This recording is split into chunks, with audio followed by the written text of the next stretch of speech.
В рамках профилактических мер против распространения инфекционных заболеваний мечети страны будут оставаться закрытыми до 1 января 2021 года. Об этом сообщил Туркменпортал со ссылкой на муфтият Туркменистана. Данные меры были приняты в соответствии с постановлением Чрезвычайной комиссии Туркменистана по борьбе с болезнями от 26 августа 2020 года.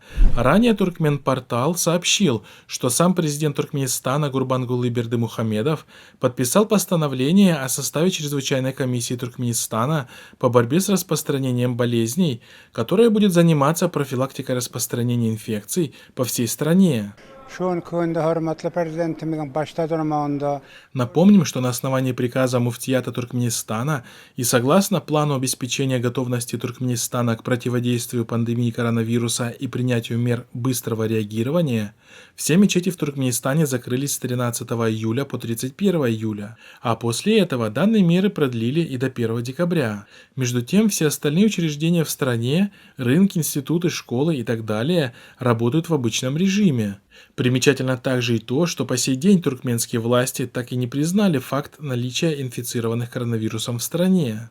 Отметим, что Туркменистан далеко не единственная страна в регионе, где под предлогом борьбы с распространением коронавируса мечети остаются закрытыми, в то время как все остальные общественные учреждения остаются открытыми.